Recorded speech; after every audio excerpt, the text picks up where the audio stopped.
the panel that you're going to talk about is about the frustration that academics find when dealing with journalists and seeing the errors. You have the particular viewpoint of somebody who was a journalist, and so do you like actively try to talk to colleagues when you see those things, or just you think that you have a better insight to talk about that stuff because you've been in that situation?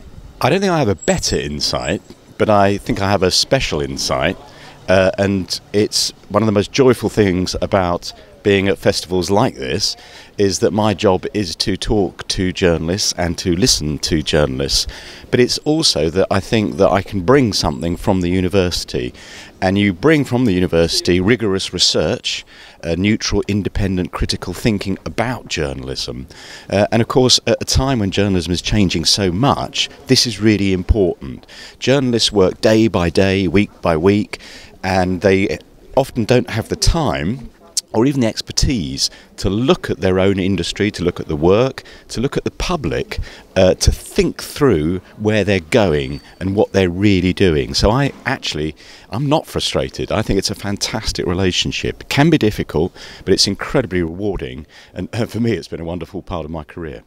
Do you think that misinformation and disinformation spread also because there wasn't a kind of a set up like learning area for also for normal citizens, not just for journalists, and now we are catching up?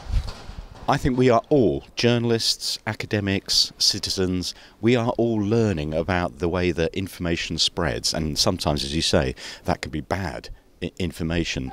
And what we're doing at the LSE is we are, with our Commission in Truth, Trust and Technology, we are trying to look at it across the picture to understand where does this bad information come from and what can you do, what can you learn, for example, around media literacy. And that is media literacy for journalists as well as for the public. We all have to understand better, not just the technology, but the way that people behave and act. And do you know what? Academics are really good at researching that kind of thing. So I think they've got a really important thing to offer to journalists. Journalists should listen, but also the academics have to listen to the realities of journalism in the world today.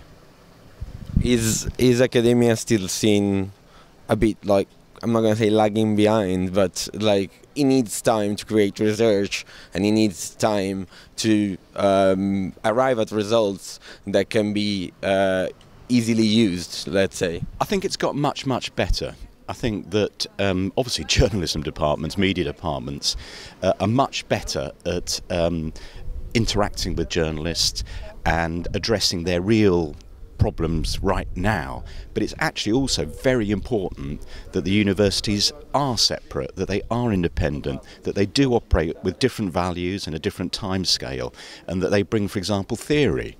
You know, it's important that universities have a different way of looking at these problems so they can add, not replace. They're not better than the journalists, but they can do something different that I think is really valuable for the news media industry.